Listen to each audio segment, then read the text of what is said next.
bi moo di ne jamono yii passé waxtu yii passé ñun ñëpp dégg nañ ko am King Fahd jàppal King Fahd am King Fahd jàppal King Fahd depuis 24 heures 48 heures yéen ñëpp yéen ko dégg King Fahd partout King Fahd fépp mu am benn polémique bu juddu ci wàllu King Fahd ma jàpp ne conférence de presse bi occasion la pour ñu wax ci King Fahd waxuñu nag ci polémique boobu waaye dañoo bëgg Sénégal yëpp ñi nga xam ne ils se sont beaucoup intéressés ci King Fahd ku nekk yaa ngi joxe sa kàddu sa gis-gis ci coowal King Fahd ñu xamal sénégalais yëpp ne King Fahd boobule bu yóbboo ngeen xam ne ëpp na ñeenti at nooteel mu ngi fa am King Fahd googule bu yóbboo ngeen xam ne ëpp na ñeenti at ñu ngi fay toroxal ay père mère et soutien de famille et que dañoo bëgg coow li mu jëm ci loolu wax ji mu jëm ci loolu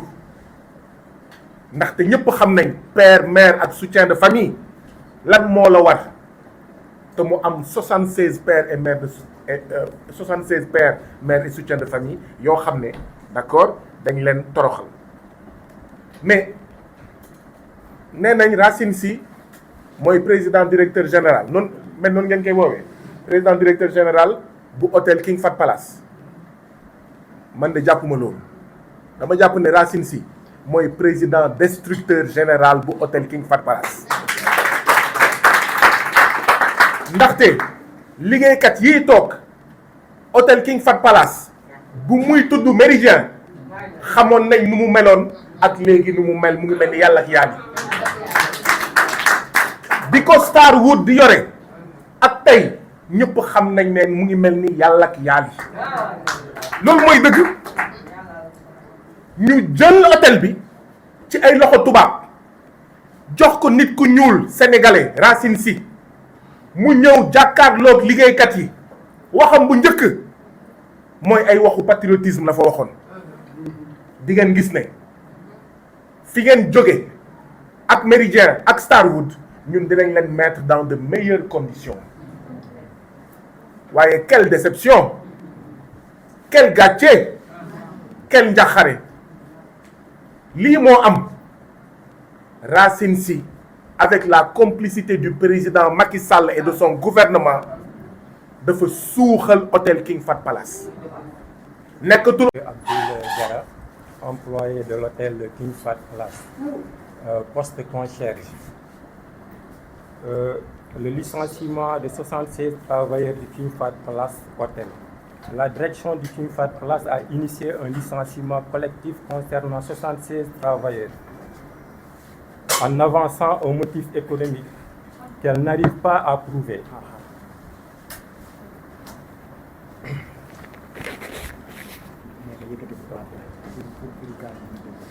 C'est bon. Le 31 décembre 2011, l'État du Sénégal, propriétaire du complexe King Fahd Palace, a pris la décision de retirer la gestion de ce fleuron de l'industrie hôtelière sénégalaise au groupe Starwood Hôtel et Resort et de le confier à SHA, Société hôtelière africaine, représentée par son président directeur général, M. Mamadou Racine Sy. Ce complexe portait le nom de le Méridien Président sous le groupe Starwood Hôtel et Resort. Après 9 ans de gestion dans un climat social tendu à cause d'une gestion gabégique et opaque, de licenciements abusifs et de sanctions à la moindre erreur, la direction du King Fahd Palace a profité de la pandémie de Covid-19 pour exécuter un plan de licenciement massif. Dans le journal Réumi paru le 25 mars 2021, le directeur d'exploitation, M. Pierre Mbow, avait dit que l'hôtel King Fahd Palace avant la pandémie faisait un chiffre d'affaires d'1 milliard par mois. La seule question qui vaille d'être posée est pourquoi licencier pour motif économique? L'hôtel King Fahd Palace, qui fait un chiffre d'affaires d'1 milliard plus la subvention de l'État durant la Covid, et malgré tous ces efforts, le PDG a décidé d'amener des pères et mères de famille à la retraite forcée, sans aucun respect du règlement intérieur de l'hôtel et des lois régies par l'État. Pourquoi le King Fahd Palace a licencié au moment où tous les grands hôtels, comme Radisson et Terrou-Bi,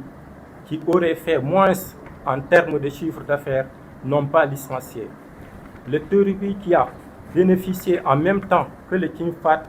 des fonds de l'État, a réintégré 120 travailleurs licenciés pour Covid-19.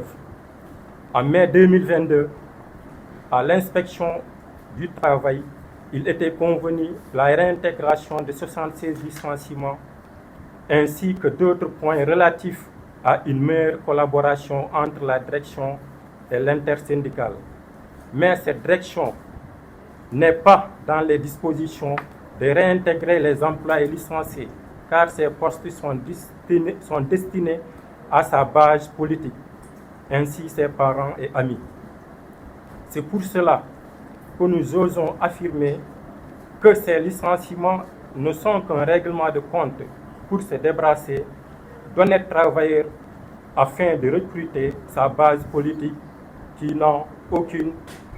expérience. Le licenciement des 76 mères et pères de famille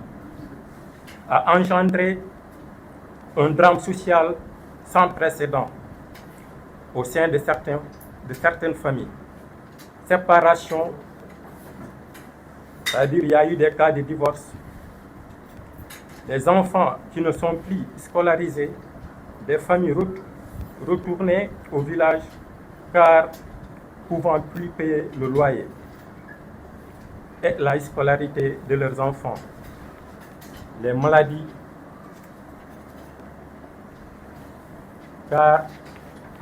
n'ayant plus de prise en charge médicale et même des décès survenus après le choc des licenciements. Malgré le non-respect de la procédure de licenciement pour motif économique, la direction du King Fahd Palace s'obstinait toujours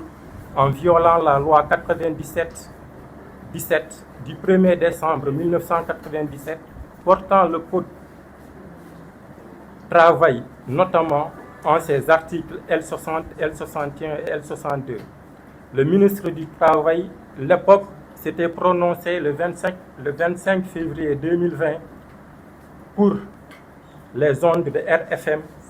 en précisant le respect des procédures sur le licenciement pour motif économique. Un travailleur de 20 ans ne peut être licencié à la place de celui qui a fait 2 ans ou 3 ans. Cette direction a même licencié un employé à 6 mois de la retraite. Nous interpellons par ce point de presse son Excellence le Président Bassirou Diomaye Faye, son Excellence le Premier ministre M. Ousmane Sonko, le ministre du Travail et de l'Emploi M. Yankhoba Diémé, ainsi que le ministre du Tourisme M. Mountaga Diawo, pour que justice soit rendue,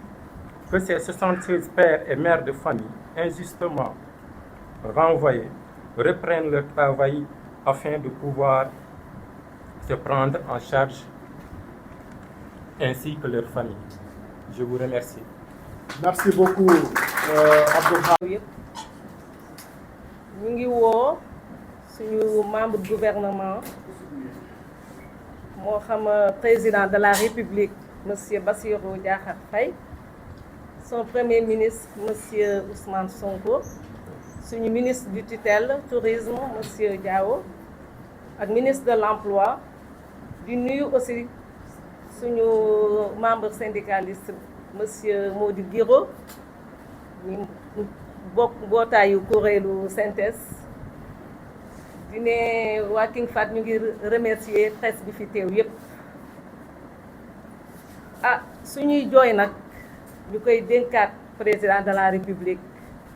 gannaaw dafa amoon li mu diglee ak askanam moom moo ñu digoon ne rongoñu baadoola dootul siim ci rey buur man boobu ba tey mu dugg sama xol te dootu fa génn ba keroog may dëdd waa King Fahd Palace ndax suñuy place dafa nekk ñu tooñ ñu dàq ñu te lu ci lu teguwul fenn Covid 19 ba mu ñëwee muy feebar ñëpp xamoon nañu ne hôtellerie King Fahd Palace la ñu njëkk ne mu dem toog waaye toog bi dañu ne woon ñu toog dëkkantiku pour ñuy def ay roulement ñu yaakaar ne 3 mois su jeexee ñun dañuy dellu ñeneen génnaat demewul noonu 6 mois demewul noonu ba keroogaa ñu ñuy licencier mu nekk benn surprise bu mag ci ñun waa King Fahd Palace 76 pères et mères de famille yi fi teewaat tey booba ba tey ñuy yéeg di wàcc fu ne ñu dugg fu ne ñu génn amul benn kilifa bu nekk ci Sénégal te demuñu la gis ngir président Mamadou Racine Sy li mu yoree hôtel bi donte ñun dañoo liggéey ak Méridien jóge fa liggéey ak Sheraton jóge fa liggéey ak Starwood ba tey moom mu mën a ñëw ba mu ñëwee ñun dañoo xeex am suñu ak yëpp waaye ba mu njëkk ñëwee la mu njëkk dindi mooy ak yi dindi na ba dindi loo xam ne personnel moo ko moom nga xam ne personnel boo gis am na keesam boo xam ne moom dañuy ne caisse de solidarité mu dindi ko yore ko kon kooku desalatuñu dara te ci lu tegul fe ñu yaakaar ne fa lay yem heure bu ñu demee président de la république muy monsieur Macky Sall mi fi newoon su tegee ay texte ak ay loi wam moom mu ñëw teggi def lu ko neex mu commencé ko ci retraité yi ñu ne 60 ans moom mu yóbbu 56 ans gars yi di yéeg ak wàcc taxul li mu bëgg a def mooy am ñenn ñi fa ñuy liggéeyee lañ leen xoqatal ba ñu démissionner seen bopp ci lu teguwul fen ñenn ñi noonu la ñu demee daw kenn gisu leen ñu yaakaar ni fa lay yem Covid 19 ñëw ñun ñi fa desoon mu profitoo nag taxañu muy 76 pères de famille yi ngeen di dégg ñuy wax ne su fekkee dañoo daw a daw ci nguur gi fi newoon ñu yaakaar ne jubbanti dafa ñëw ñu bokk ci projet ñooñu dénk ñu ne lépp solution ñuy laajte ana solution ñaata yoon ñu ngi génn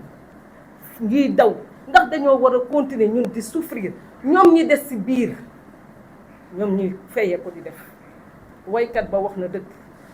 liggéey ba weer dee lamb daj jar naa daw ba tey te booba ba tey ñu ngi toog jàng xale yi yàqu location ndékki añ reer ñëpp xam nañu Sénégal lan moo ci nu mu demee am na tranche d'âge boo xam ne soo fa nekk tolloo foo dem fan ngay liggéey te ñoom ñoo ñu gën a féete ndaw nekk fa ñu génnee ñu ci lu teguwul fenn ñun nga xam ne ba ñuy ñëw andi suñuy diplôme suñuy formation bu ñu suñuy parents di fayal ñuy jàngi di dagg di ñëw booba ñëw fan lañ nekkoon tey nañu génnee seen i capacité ñu génnee suñu capacité ñu xool kon xam nga li gën a bon ci àdduna mooy kii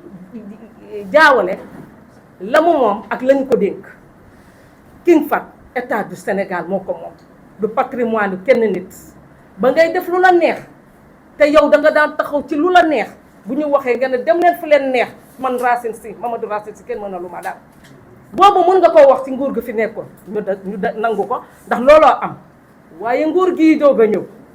ñu fal leen ñu nekk ay jeunes comme ñun ni ñu nekkee ay jeunes dese ay suñuy at ci King Fahd kon dañu ne jubbanti la ñuy woote ñun waa King Fahd lépp pare woon na dem nañu gis suñuy ministre ñu yaakaar ne tey affaire yi réintégration bi daar la waroon a nekk ñu waruñu woo yaakaaruñu woon ne dinañu toll ba heure bii te ba léegi dugguñu bu fekkente ne Mamadou Racine Sy moo nekk ci dëgg ñun bëgg nañ ko xam lan mooy problème ba tax mënuñoo dellu ba tey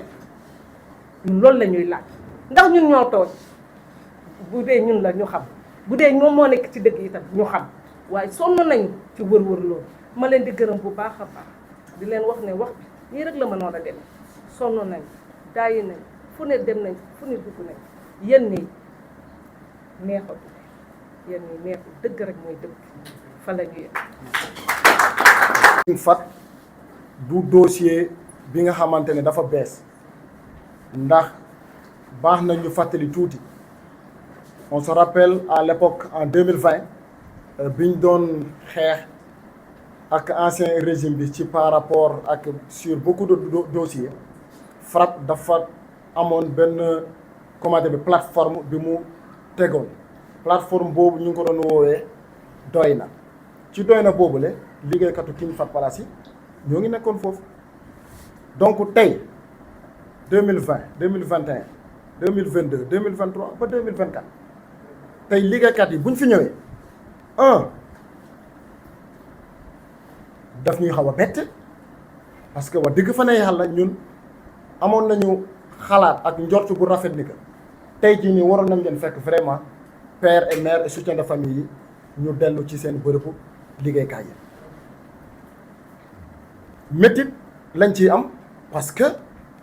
nañu génnee maanaam situation bi 76 père et mère et soutien de famille yu ñuy dund ñu teg ko ci bu doon ci man Aliou Gérard Koita la wala ci bu doon yéen wala keneen ak keneen la ndax est-ce que loolu neex na du ma revenir ci par rapport ak situation bi nga xamante ne ñoo ngi koy dund d'abord mais Racine man dama am envie poser ko question mais Racine moom xanaa dafa yaakaar ne King Fat Palace benn dëkk la bi nga xamante ne moom moo nekk président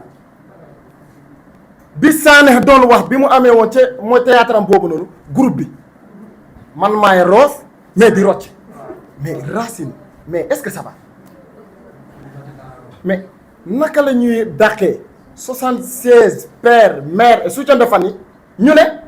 pour motif économique mais li ci gën a garaaw mooy que est-ce que xam ngeen ni que mais liggéeykat yooyu bi ñu leen doon dàq mais dañ leen envoyé ay SMS maanaam dañ leen envoyé SMS pour wax la yow dàq nañ la te jamono bi ñu doon def loolu ñoom xamuñoon ndax est-ce que ci groupe boobu mënuloo ñàkk moo am ay jigéen yi nga xamante ne ñoo ngi nekkoon mais ci état wala ju suusee wuñu si loolu yëpp dañoo xëy rek ne tey dàq nañ leen mais lu ci gën a yéeme encore mooy mais naka la ñuy évoquer motif économique pour renvoyer ay nit et après on se retourne ñuy gis la même personne moo ngi recruter ay nit quel paradoxe moo tey man ma ne Racine moom xanaa dafa yaakaar ni King Fat Palace moom moo ko moom dama ne ñun waa FRAPP tey la ñuy gën a nekk ci wetu liggéeykatu King Fat Palace taxawaay bi ñu amoon démb ak barki démb tey jii nag lañ koy gën a am moo tax dalal leen seen xel jàppale ni ko ñun waa FRAPP ñoo ngi seen ginnaaw te dañuy ànd ak yéen fu mu yem neex nag loolu mooy benn ñaareel bi mais ñu ngi ñuy wax ay King Fat Palace hôtelu 5 étoiles mais 5 étoiles bi nga xamante ne reflété wul ci liggéeykat yooyu la mu mel ni King Fat Palace jamono suñu maam yi lu ñu doon dund ci temps esclavage liggéeykat yi loolu la ñuy dund foofu moo tey on a envie de se poser la question à savoir est-ce que état du Sénégal xam na exactement lan la ñuy liggéeykatu King Fat Palace lan la ñuy dund foofu noonu c'est pourquoi dañ leen daal di interpeller bien sûr le président Bassirou Diomaye Diakhar Faye ak le premier ministre Ousmane Sonko ñoo wax jubal jubbanti mais bien sûr jubal jubbanti boobu nag dafa war a dem fële ca King Fat parce que ñii tamit ci askan bi la ñu bokk et que ñu jàpp ni que licenciement bi ñu leen def licenciement mais bu arbitraire la bu tegul ci dëgg dëppul aussi ak ci yoon moo tax mënuñu maanaam daaneel kaddu gi sans pour autant interpeller ki nga xamante ne mooy ministre tutelle bi monsieur Mountaga Diakhaw bi nga xamante ne pour nous il est urgent tey jii nii mu recevoir ñi nga xamante ne mooy liggéeykat mais au-delà de recevoir parce que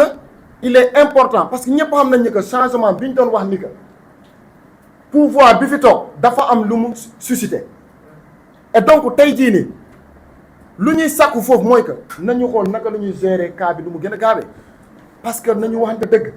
diggante 2021 boobu ak tey jii nii ci 76 pères mères et soutien de famille mais am na ñenn ñi nga xamante ne dem nañu déjà mes retraite donc ce qui veut dire que bu ñuy wax 100 mai 76 daanaka leer na ma ne bu ñu defaatee calcul maanaam eggul léegi mooy 76 parce que leer na ma ne ci lim boobu noonu forcément dina am ñi nga xamante ne dem nañu fa demee retraite moo tax nag il est urgent question yëpp nag question yu centrale mais ñu jàpp ne que question bii tamit question bu centrale la bi nga xamante ne état du Sénégal rawatina ministre bi daf ci war a jóg mu régler ko nu mu gën a gaaw parce que quand même li ñu wax c'est important il faut que nit ñi wax Racine finalement mais lan la xanaa mais petit bour la Racine xanaa finalement petit bour la